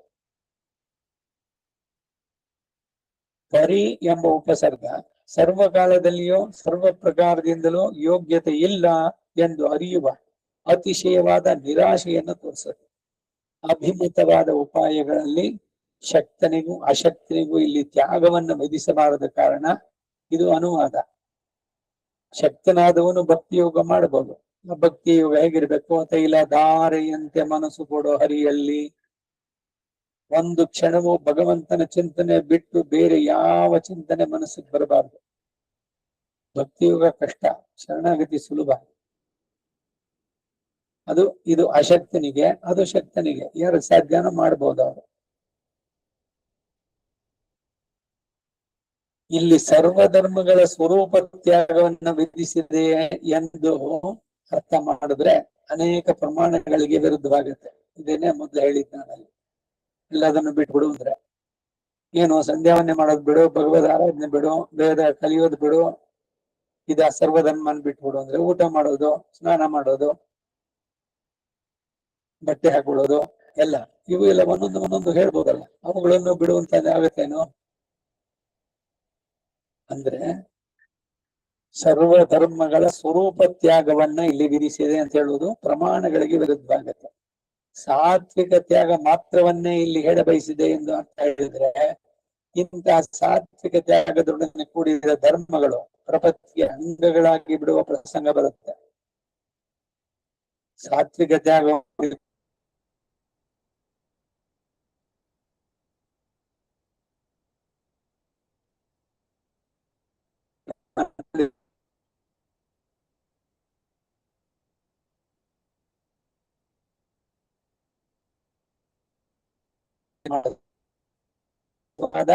ಸರ್ವ ಧರ್ಮಗಳಲ್ಲಿ ಅಪೇಕ್ಷೆ ಇಲ್ಲದಿರುವಿಕೆಯೇ ಇದರ ತಾತ್ಪರ್ಯ ಎಂದು ಅರ್ಥ ಮಾಡಿರುವುದು ಉಚಿತವಾಗಿದೆ. ಹೀಗೆ ನೈರಪೇಕ್ಷವನ್ನು ಹೇಳಿದ್ರು, ನೈರಪೇಕ್ಷ ಅದನ್ನು ಹೇಳಿದ್ರು ಕೂಡ ಸ್ವತಂತ್ರವಾಗಿ ವಿಧಿಸಿರುವಂತಹ ವರ್ಣಾಶ್ರಮ ಧರ್ಮಗಳ ನಿಲುವು ಸ್ವಲ್ಪವೂ ಕಲಸಿ ಹೋಗದು. ದ್ವಯಮರ್ಥಾನುಸಂಧಾನೇನ ಸಹ ಸದೈವಂ ಭಕ್ತ ಎಂಬುದು ಕೂಡ ಆಪ್ತತಮವಾದ ಶಾಸ್ತ್ರಗಳ ಅರ್ಥಗಳೊಡನೆ ಸಹಜವಾಗಿ ಹೊಂದಿಕೊಳ್ಳಬೇಕು. ಒಂದಕ್ಕೊಂದು ವಿರುದ್ಧವಾಗಬಾರದು ಅರ್ಥ ಹೇಳುವಂತ. ಬೇರೆ ಮಾತುಗಳಿಗೆ ವಿರೋಧ ಬರಬಾರದು, ಸಾಮಂಜಸ್ಯ ಇರಬೇಕು. ಹೀಗೆ ತಮ್ಮ ತಮ್ಮ ಅಭಿಮತವನ್ನ ಪಡೆಯಲು ಒಂದು ಉಪಾಯವನ್ನ ಕಾಣದೆ ಅವರು ಆಶ್ರಯಿಸಿ ನಿಲ್ಲುವ ತನ್ನನ್ನ ಇಲ್ಲಿ ಮಾಂ ಎಂದು ಹೇಳ್ಕೊಂಡಿದ್ದಾನೆ. ಮಾಂ ಏಕಂ ಅನ್ನೋದ್ರಿಂದ ನನ್ನೊಬ್ಬನನ್ನೇ ಎಂಬ ಅರ್ಥ ಆಗತ್ತೆ. ವಿಹಿತವಾದದ್ದನ್ನ ಹೇಗೆ ಅನುಷ್ಠಾನ ಮಾಡಬೇಕು ಎಂಬುದನ್ನು ಪ್ರಕಾಶಪಡಿಸುವಂತಹ ದ್ವಯಮಂತ್ರದಲ್ಲಿ ಸ್ಪಷ್ಟವಾಗಿ ಹೇಳಿರುವ ವೈಶಿಷ್ಟ್ಯವನ್ನ ಏಷ ನಾರಾಯಣ ಶ್ರೀಮಾನ್ ಕ್ಷೀರಾನ್ ನವನಿಕೇತನಃ ನಾಗಪರ್ಯಂಕಂ ಉತ್ಸೃಜ್ಯ ಹಿ ಆಗತೋ ಮಧುರಾಂ ಪುರೀಂ ಎಂದು ಕ್ಷೀರಸಾಗರದಲ್ಲಿ ಶಯನಿಸಿರುವಂತ ಆ ಶ್ರೀಮನ್ ನಾರಾಯಣನು ಆ ನಾಗಶಯನವನ್ನ ಬಿಟ್ಟದ್ದು ಮಧುರಾಪುರಿಗೆ ಬಂದಿದ್ದಾನಷ್ಟೇ. ಮೊದಲಾದವುಗಳನ್ನ ಚೆನ್ನಾಗಿ ಮನನ ಮಾಡಿ ಇಲ್ಲಿ ಅನುಸಂಧಾನ ಮಾಡ್ಬೇಕು. ನಮ್ಮನ್ನ ಅನುಗ್ರಹಿಸುವುದಕ್ಕೆ ಮೊದಲು ವೈಕುಂಠದಲ್ಲಿದ್ದ ಪರಮಾಸುದೇವನಾಗಿ ಆ ಗಜೇಂದ್ರ ಕೂಗಿದ ಆದಿಮೂಲ ಅಂತ ಅಂದ್ಬಿಟ್ಟು ಆಗ ಗರುಡನನ್ನು ಎಳ್ಕೊಂಡು ಬಂದ. ಆ ತ್ವರೆ ಭಕ್ತನನ್ನ ರಕ್ಷಿಸ್ಬೇಕು ಅಂತ ಆ ಗಜೇಂದ್ರ ವರದಾನು ಅಂತ ಬಿರುದು ಬಂದಾಯ್ತು ಅವನಿಗೆ. ಗಜೇಂದ್ರನನ್ನ ರಕ್ಷಿಸಿದ ಅಂತ. ಆಮೇಲೆ ಅವನು ಯೋಚನೆ ಮಾಡ್ದ, ಅಯ್ಯೋ ಇವ್ರು ಯಾರು ಕೂಗಿದ್ರೆ ಭೂಲೋಕದಲ್ಲೋ ಅಥವಾ ಅಧೋಲೋಕಗಳಲ್ಲಿ ನಾನು ವೈಕುಂಠದಿಂದ ಬರೋದು ಟೈಮ್ ಆಗ್ಬಿಡತ್ತೆ. ಗರುಡನ ಮೇಲೆ ಬಂದ್ರು ಕೂಡ ಅವನು ಮನೋವೇಗ ಆದ್ರೂ ಕೂಡ ಅದಕ್ಕಾಗಿ ಭೂಮಿಯ 3ನೇ ಆವರಣ ಕ್ಷೀರ ಸಮುದ್ರ ಅಲ್ಲಿ ಆದಿಶೇಷನ ಮೇಲೆ ಮಲಗಿದ್ದ, ಕ್ಷೀರಾಬ್ದಿಯಲ್ಲಿ ಶೇಷಶಾಹಿಯಾಗಿ. ಅದನ್ನೂ ಬಿಟ್ಟು ತನ್ನ ಭಕ್ತರನ್ನ ರಕ್ಷಿಸೋದಕ್ಕೆ ಈಗ ಬಂದ ಇಲ್ಲಿಗೆ ಮಧುರಾಂಪುರಿಂ ಯಾಗತೋ ಮಧುರಾಂಪುರಿಂ ನಾಗಪರ್ಯಂಕ ಮುತ್ಸೃಜ್ಯ. ಶೇಷಶಾಹಿಯಾಗಿ ಮಲಗಿದ್ದವನು ಎದ್ದು ಮಧುರಾಪುರಿಗೆ ಬಂದ. 5 ಲಕ್ಷ ಗೋಪಿಯರು ಅವನ ಜೊತೆಗಿರುವಂತ ಗೋಪುರು, ನಂದ ಗೋಕುಲ, ರಜ ಅಲ್ಲಿಗೆ ಬಂದು ಸೇರಿದ. ಹೀಗೆ ಬಂದಿದ್ದಾನೆ. ಮೊದಲಾದವುಗಳನ್ನ ಚೆನ್ನಾಗಿ ನಾವು ಮನನ ಮಾಡಿ ಇಲ್ಲಿ ಅನುಸಂಧಾನ ಮಾಡಬೇಕು. ಏಷ ನಾರಾಯಣ ಶ್ರೀಮಾನ್ ಕ್ಷೀರಾರ್ಣವನಿಕೇತನಃ ನಾಗಪರ್ಯಂಕಂ ಉತ್ಸೃಜ್ಯ ಹಿ ಆಗತಃ ಹ್ಯಾಗತೋ ಮಧುರಾಂ ಪುರೀಂ. ಭಾಗವತದ ಈ ಶ್ಲೋಕ ನಿತ್ಯ ಆರಾಧನೆಯಲ್ಲಿ ಅರ್ಚನೆಯಲ್ಲಿ ಸೇರಿಸಿದೆ. ಒಂದು ವಿಷ್ಣು ಸಹಸ್ರನಾಮದಿಂದ ಒಂದು, ಭಾಗವತದಿಂದ ಒಂದು, ಮಹಾಭಾರತದಿಂದ ಒಂದು, ಭಗವದ್ಗೀತೆಯಿಂದ ಒಂದು, ಇವೆಲ್ಲ ಪೂರ್ಣವಾಗಿ 4 ವೇದಗಳಿಂದ ಆರಂಭಿಸಿ ಭಗವಂತನಿಗೆ ಅರ್ಚನೆ ಮಾಡೋದು. ಇಲ್ಲಿ ಆಶ್ರಯಿಸಲ್ಪಡಬೇಕಾದದ್ದಕ್ಕೆ ಗುರುತಾದಂತಹ ಸೌಲಭ್ಯ ಮೊದಲಾದ ಗುಣಗಳು ಪೂರ್ತಿಯಾಗಿರುವುದನ್ನ ಅದರಲ್ಲಿಯೂ ಏಕಂ ಎನ್ನುವ ಪದದಿಂದ ಇನ್ನು ಹೊರೆಯನ್ನು ಹೊರಬೇಕಾಗಿಲ್ಲ ಎಂಬುದನ್ನು ಸೂಚಿಸುವಂತಹ ನೈರಪೇಕ್ಷವನ್ನು ತಿಳಿಸಿದ್ದಾನೆ. ಸರ್ವಧರ್ಮಾನ್ ಪರಿತ್ಯಜ್ಯ ಮಾಂ ಏಕಂ ಶರಣಂ ವ್ರಜ. ಎಲ್ಲ ಧರ್ಮಗಳಲ್ಲಿ ಸಾತ್ವಿಕ ತ್ಯಾಗದೊಡನೆ ಭಗವದರ್ಪಿತವಾಗಿ ಎಲ್ಲ ಕೆಲಸಗಳನ್ನ ಶ್ರದ್ಧೆಯಿಂದ ಮಾಡಿ ನನ್ನನ್ನ ನೀನು ಆಶ್ರಯಿಸು. ಎಂತಹ ನಾನು ಅಂದ್ರೆ ಕ್ಷೀರಾಬ್ದಿಯನ್ನೇ ಬಿಟ್ಟು ನಿಮ್ಮ ರಕ್ಷಣೆಗಾಗಿ ಬಂದು ಇಲ್ಲಿ ಮಧುರಾಪುರಿ, ಮಥುರಾ ನಗರದಲ್ಲಿ ಬಡ ಮಧುರೆ, ಉತ್ತರದ ಮಧುರೆ,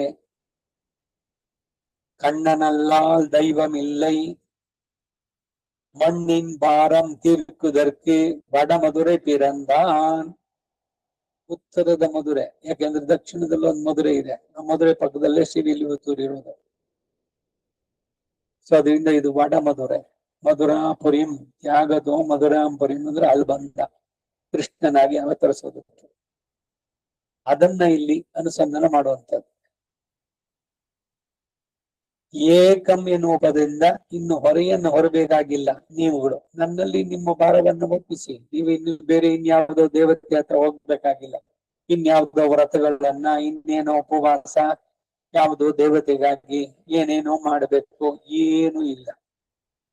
ನನ್ನಲ್ಲಿ ನಿಮ್ಮನ್ನ ಪೂರ್ಣವಾಗಿ ಒಪ್ಪಿಸಿಕೊಳ್ಳಿ, ಸಂಪೂರ್ಣ ಶರಣಾಗತಿ. ಸರ್ವಧರ್ಮಾನ್ ಪರಿತ್ಯಜ್ಯ ಮಾಂ ಏಕಂ ಶರಣಂ ವ್ರಜ.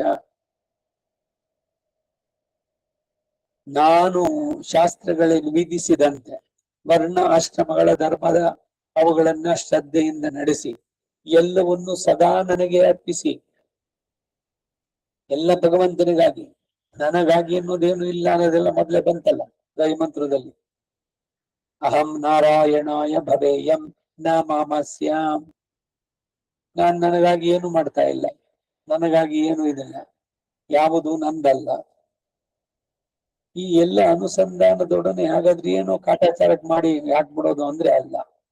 ಶ್ರದ್ಧೆಯಿಂದ ಪ್ರೀತಿಯಿಂದ ಮಾಡಿ ಭಗವಂತನಿಗಾಗಿಯೇ ಅಂತ ಎಲ್ಲವನ್ನು ಮಾಡಿದಾಗ ಆ ಸಂಬಂಧ ತ್ಯಾಗ ಅನ್ನೋದು ಬರುತ್ತೆ.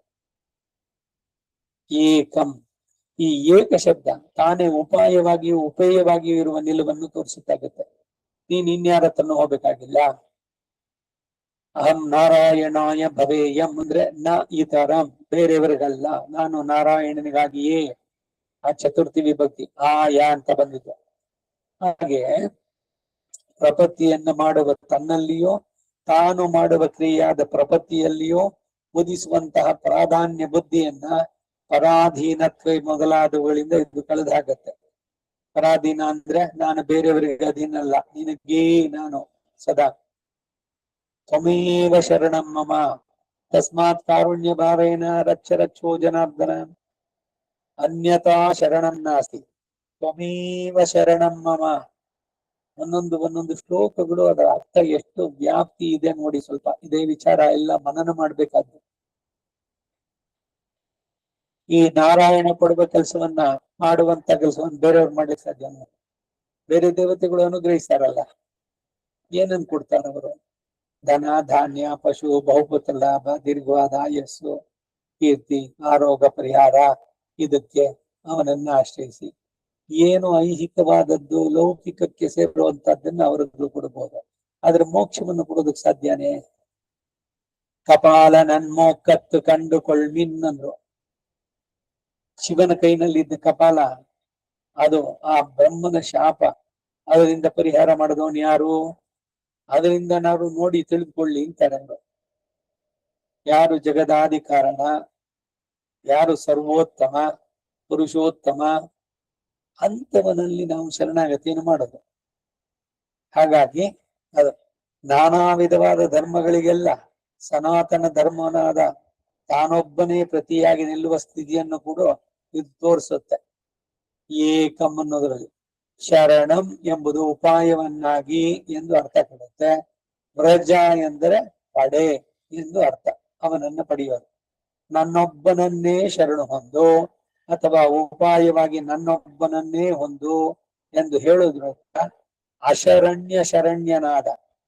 ಅಶರಣ್ಯ ಶರಣ್ಯ ಅಂದ್ರೇನು? ಈಗ ಸರ್ವಲೋಕ ಶರಣ್ಯಾಯ ರಾಘವಾಯ ನಿವೇದನೆ, ಅವನು ವಿಭೀಷಣ ಹೇಳ್ಬೇಕಾದ್ರೆ ಸೀತೆ ರಾವಣನಿಗೆ ಒಂದು ಹುಲ್ಕಡ್ಡಿ ಇಟ್ಟು ಹೇಳ್ಬೇಕಾದ್ರೆ ಅವನ ಜೊತೆ ಮೈತ್ರಿ ಮಾಡ್ಕೊ, ಅವನೆಂತವನು ಸರ್ವಲೋಕ ಶರಣ್ಯ ಅಂದ್ರೆ. ಶರಣ್ಯ ಅಂದ್ರೆ ಎಲ್ಲರೂ ಅವನನ್ನ ಆಶ್ರಯಿಸಬಹುದಾದಂತಹ ಒಂದು ವ್ಯಕ್ತಿತ್ವ, ಬೇರೆ ಇನ್ಯಾರನ್ನ ನೋಡ್ಬೇಕಾಗಿಲ್ಲ. ಹಾಗೆ ಅಶರಣ್ಯ ಶರಣ್ಯ ಅಂದ್ರೆ ಬೇರೆ ಯಾರನ್ನು ಮಾಡೋದಕ್ಕೆ ಸಾಧ್ಯವಾಗದಂತ ಕೆಲಸ ಇನ್ನೊಬ್ಬನೇ ನಡೆಸುವಂತಹದ್ದು. ಅದರಿಂದ ಅವನಲ್ಲಿ ಅಶರಣ್ಯ ಶರಣ್ಯನಾದ ನನ್ನ ಬಳಿ ಮಾಂ ಏಕಂ ದೃಢವಾದ ನಿಶ್ಚಯವೇ ಮೊದಲಾದವುಗಳಿಂದ ಯುಕ್ತವಾದಂತಹ ಆತ್ಮರಕ್ಷಾಭರ ಸಮರ್ಪಣ. ನೋಡಿ, ಆತ್ಮರಕ್ಷಾಭರ ಸಮರ್ಪಣ ಅಂದ್ರೆ ಆತ್ಮರಕ್ಷಣೆ, ನಮ್ಮನ್ನ ನಾವು ರಕ್ಷಿಸ್ಕೊಳ್ಬೇಕು. ಹೇಗೆ? ಚಳಿ ಗಾಳಿ ಇದರಿಂದ ವಸ್ತ್ರಗಳನ್ನ ಧರಿಸಿ, ಬಿಸಿಲಾಯ್ತು ಅಂದ್ರೆ ಹಗುರವಾದ ಉಡುಪುಗಳು, ಚಳಿ ಆಯ್ತು ಅಂದ್ರೆ ಸ್ವೆಟರು ಮತ್ತೊಂದು ಎಲ್ಲ ಹಾಕೊಂಡು ನಮ್ಮ ಶರೀರವನ್ನ ನಾವು ರಕ್ಷಣೆ ಮಾಡ್ಕೊಳ್ತೀವಿ. ಈ ಆತ್ಮದ ರಕ್ಷಣೆಯನ್ನು ಯಾರು ಮಾಡ್ತಾರೆ? ಇದು ಯಾರೋ ಇಂದ್ರ ಚಂದ್ರ ದೇವೇಂದ್ರ ಅವರು ಇವರು ದೇವತೆಗಳು ಮಾಡೋಕ್ಕಾಗುತ್ತೋ? ಅದರಿಂದ ಈ ಆತ್ಮ ರಕ್ಷಣೆಯ ಭಾರ ಇದೆಯಲ್ಲ, ಅದನ್ನ ನಾವು ಭಗವಂತನಲ್ಲಿ ಒಪ್ಪಿಸ್ಬಿಡೋಣ. ಮಾಂ ಮದೀಯಂಚ ನಿಖಿಲಂ ಚೇತನ ಅಚೇತನಾತ್ಮಕಂ ಸ್ವಕೈಂಕರ್ಯೋಪಕರಣಂ ಹೇ ವರದ ಸ್ವೀಕುರು ಸ್ವಯಂ. ಈ ಹೇಳ್ತಾ ಇರುವಂತ ಈ ಆತ್ಮ ಜೀವಾತ್ಮ ಇದೆಯಲ್ಲ, ಅದನ್ನು ಸೇರಿಸಿ ಅದಕ್ಕೆ ಜೊತೆಗಿರುವಂತಹ ಅವನ ಬಂಧುಗಳು, ಅವನ ಸ್ಥಿರಚರ ಆಸ್ತಿಗಳು ಎಲ್ಲವನ್ನು ನಿನಗೆ ಒಪ್ಪಿಸ್ತಾ ಇದ್ದಾನೆ. ಚೇತನ ಅಚೇತನಾತ್ಮಕಂ, ಇದು ಪ್ರಪತ್ತಿ ಶರಣಾಗತಿ ಅಂತಂದ್ರೆ ನಾನು ಹಾಗೂ ನನ್ನದು ಅಂತಿರುವ ಎಲ್ಲವನ್ನೂ ಸೇರಿಸಿ ನಿನಗೆ ಒಪ್ಪಿಸ್ತಾ ಇದ್ದಾನೆ. ಇನ್ ಮುಂದಕ್ಕೆ ಇದರ ಜವಾಬ್ದಾರಿ ನನಗಿಲ್ಲ. ಯಾವುದ್ರ ಜವಾಬ್ದಾರಿ?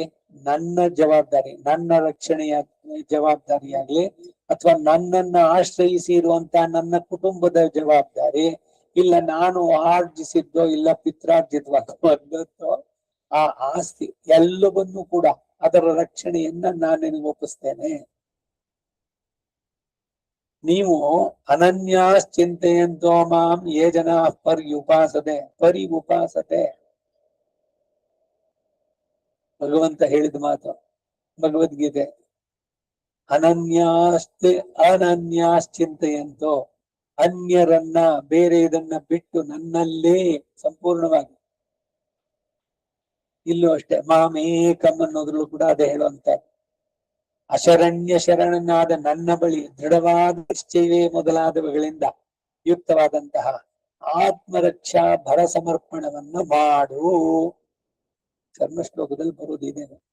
ಸರ್ವಧರ್ಮಾನ್ ಪರಿತ್ಯಜ್ಯ ಮಾಮೇಕಂ ಶರಣಂ ವ್ರಜ ಅಹಂ ತ್ವಾ ಸರ್ವ ಪಾಪೇಭ್ಯೋ ಮೋಕ್ಷಯಿಷ್ಯಾಮಿ ಮಾ ಶುಚಃ. ದುಃಖಿಸಬೇಡ ನೀನು, ಅಯ್ಯೋ ಏನಾಗುತ್ತೋ, ಇನ್ನು ಎಷ್ಟು ಜನ್ಮಗಳು, ನಾನು ಏನಾಗ್ತೀನೋ ಮುಂದೆ, ನಾ ಏನ್ ಮಾಡಿದ್ನೋ ಕರ್ಮ, ಅದು ಈ ಜನ್ಮದ್ದೋ ಹಿಂದಿನ ಜನ್ಮದ್ದೋ, ಯಾವ ಜನ್ಮದ ಕರ್ಮ ಯಾವ ಜನ್ಮಕ್ಕೆ ಕಾರಣವಾಗುತ್ತೋ, ಇವೆಲ್ಲ ಇರುವಂತದ್ದು. ಈಗೇನೋ ಮನುಷ್ಯ ಜನ್ಮ ಪಡೆದಿದ್ದೇವೆ. ಪತಂಜಲಿ ಯೋಗ ಸೂತ್ರದಲ್ಲಿ ಹೇಳ್ತಾನೆ 84 ಲಕ್ಷ ಜನ್ಮಗಳನ್ನ ಮುಗಿಸಿಕೊಂಡು ಆಮೇಲೆ ಬಂದಿದ್ದೀರಿ ನೀವು ಈ ಮನುಷ್ಯ ಜನ್ಮಕ್ಕೆ. ಈ ಮನುಷ್ಯ ಜನ್ಮದಲ್ಲಿ 800 ಜನ್ಮಗಳಾದ ಮೇಲೆ ನಿಮಗೆ ಶ್ರೀ ವೈಷ್ಣವತ್ವ ಜನ್ಮ ಸಿಕ್ಕಿದೆ. ಮನುಷ್ಯ ಜನ್ಮ ಸಿಗೋದಕ್ಕೆ ಅಷ್ಟು ಲಕ್ಷ. ಅದಾದ್ಮೇಲೆ ಇಲ್ಲಿ ಶ್ರೀ ವೈಷ್ಣವನಾಗಿ ವಿಷ್ಣುವೇ ಮೋಕ್ಷಕ್ಕೆ ಸಾಧನ, ಅವನೊಬ್ಬನೇ ಕೊಡಬಲ್ಲ, ಬೇರೆಯವರು ಇಲ್ಲ, ಕೊಡಕ್ಕಾಗಲ್ಲ ಅನ್ನುವ ಪೂರ್ಣವಾದ ಅರಿವಿದ್ದು ಅವನಲ್ಲಿಯೇ ನಮ್ಮನ್ನು ಪೂರ್ಣವಾಗಿ ಒಪ್ಪಿಸಿಕೊಳ್ಳುವಂತ.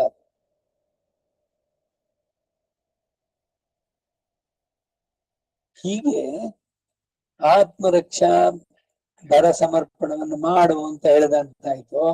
ಮತ್ತು ಬಿಟ್ಟು ಬಿಡುವ ಉಪಾಯಗಳೆಲ್ಲದರ ಸ್ಥಾನದಲ್ಲಿ ಅಕಿಂಚನನಾದ ಶೇಷಭೂತನಿಗೆ ಅವಲಂಬನವಾಗಿರುವಂತ ತಿರುವಡಿಗಳು ಅಥವಾ ಸಿರಿಪಾದಗಳು ಉಪಾಯವಾಗಿ ನಿಲ್ಲುವ ಸ್ಥಿತಿಯನ್ನು ಕೂಡ ತೋರಿಸುತ್ತೆ. ಕೃಷ್ಣನ ಚರಣವ ಹಿಡಿ ಅವನ ಕಾಲನ್ನು ಬದ್ಧವಾಗಿ ಇಡುತ್ತ ಅವನ ಚರಣಗಳನ್ನ ಅವನ ಕಾಲಿಟ್ಕೊಂಡ್ರೆ ಕೆಲಸ ಆಗೋದು ಇಲ್ವಾ? ಕಾರ್ಯವಾಸಿ ಕತ್ತೆ ಕಾಲ್ ಕಟ್ಟು ಅಂತ ಒಂದು ಗಾದೆ. ಅವನ ಕತ್ತೆನೇ ಆಗಿರ್ಬೋದು. ಅವನ ಶಾಸಕನ ಹತ್ರ ಏನೋ ನಿಮ್ ಕೆಲಸ ಆಗ್ಬೇಕು, ಅವನನ್ನ ನೀವು ದಾನಶೂರ ಧರ್ಮಚೌರತಿ ಏನೇನೋ ಮಾಡಿದ್ದೀರಿ ಅಂತ ಇಲ್ಲದ್ದೆಲ್ಲ ಅವನಿಗೆಲ್ಲ ಒಂದಷ್ಟೆಲ್ಲ ಹೇಳಿ ಅವನು ಅಂತ ಹೇಳಿ ಆಯ್ತು ನಿಮ್ ಕೆಲಸ ಮಾಡ್ಕೋಣ ಅಂತ ಹೇಳದಂಗೆ. ಹಾಗೆ ಇಲ್ಲಿ ಸುಮ್ನೆ ಹೇಳಿದ್ದ ಭಗವಂತನಿಗೆ ಇವನ ಪ್ರಾರ್ಥನೆ ಮಾಡ್ಬೇಕಾರೆ ಅಖಿಲ ಜಗದಾಧಾರ ಅಖಿಲ ಜಗತ್ ಸ್ವಾಮಿನ್ ಸರ್ವಸ್ಯ ಸಾಕ್ಷಿ ಸರ್ವಸ್ಯ ಈಶಾನಃ ಶ್ರೀಯಃಪತಿ ಅಶರಣ್ಯ ಶರಣ್ಯ. ಒಂದೊಂದು ಪದವು ಅವನಿಗೆ ಪೂರ್ಣವಾಗಿ ಅದು ಅನ್ವಯವಾಗುವಂತದ್ದು. ಸುಮ್ಮನೆ ಬರೀ ಹೊಗಳಿಕೆಗೆ ಹೇಳಿದ್ದಲ್ಲ. ಆ ರೀತಿ ಅವನ ದಿವ್ಯ ಚರಣಗಳನ್ನ ಆಶ್ರಯಿಸಿ ಮಾಡಿದ್ರೆ ಖಂಡಿತ ನಮ್ಮನ್ನ ರಕ್ಷಿಸ್ತಾನೆ. ಬೇರೆ ಇನ್ನೊಂದು ಅನ್ಯ ದೇವತೆಯ ಚಿಂತೆ ಇದೆಲ್ಲ ಬೇಡ. ಭಕ್ತಿಯಲ್ಲಿ ವ್ಯಭಿಚಾರ ಬೇಡ. ನಿಷ್ಠೆ ಪೂರ್ಣವಾಗಿ ಭಗವಂತ ಒಬ್ಬನಲ್ಲಿಯೇ ಇರಲಿ. ಇವೆಲ್ಲ ಹೇಳುವಂತ ಹೀಗೆ ಅಕಿಂಚನ್ಯ ಮೊದಲಾದವುಗಳಿಂದ ಕೂಡಿರುವ ಅಧಿಕಾರಿಗೆ ಆ ಕಿಂಚನ್ಯ ಅಂದ್ರೇನು ಅಂತ ಈಗಾಗಲೇ ನೋಡಿದ್ವಲ್ಲ. ಬೇರೆ ಯಾರ್ಯಾರನ್ನು ಆಶ್ರಯಿಸೋದಿಲ್ಲ, ನಿನ್ನನ್ನು ಬಿಟ್ಟರೆ ನಮ್ಗೆ ಬೇರೆ ಗತಿ ಇಲ್ಲ ಅನ್ನುವಂತ ಪೂರ್ಣವಾದ ಜ್ಞಾನ.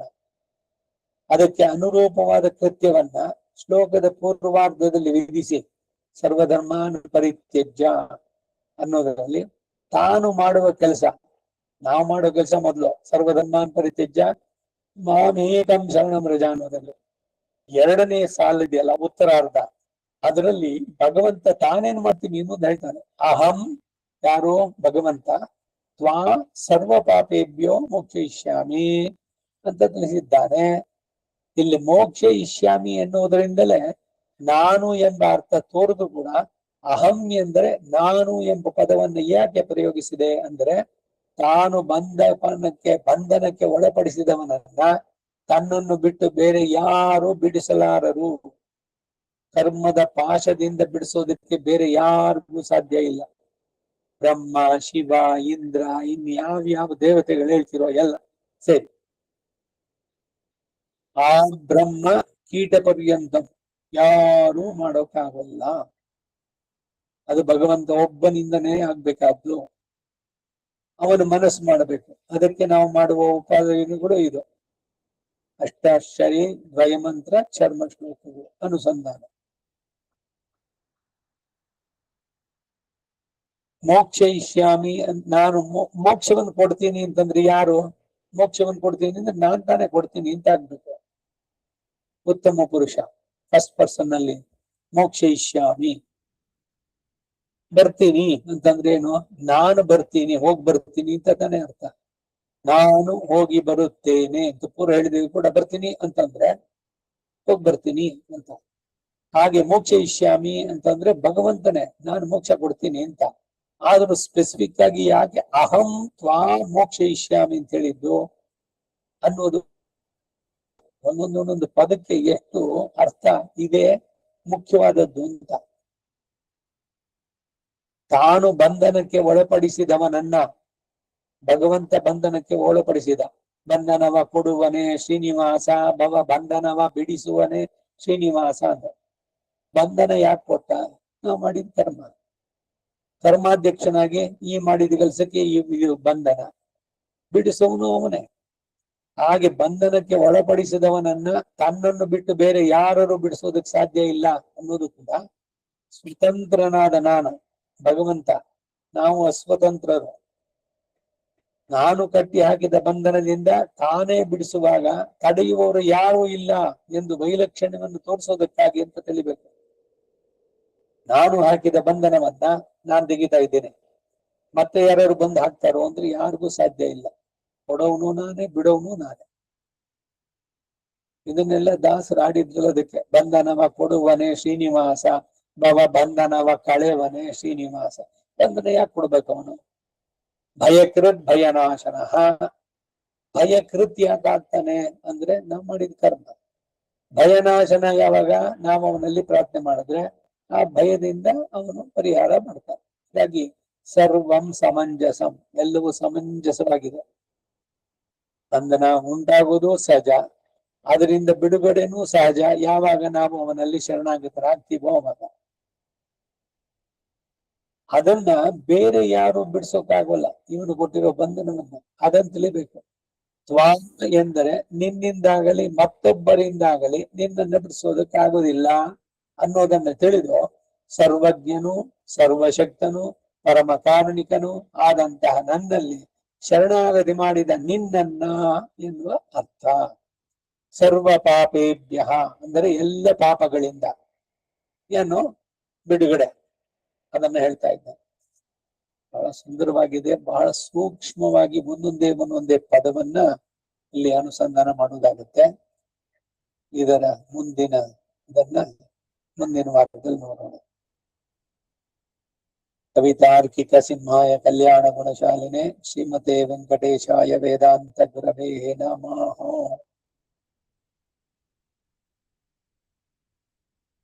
ಸರ್ವಂ ಶ್ರೀ ಅರ್ಪಣಮಸ್ತು. ನಮಸ್ಕಾರ ಮಾಮ. ನಮಸ್ಕಾರ ಮಾಮ.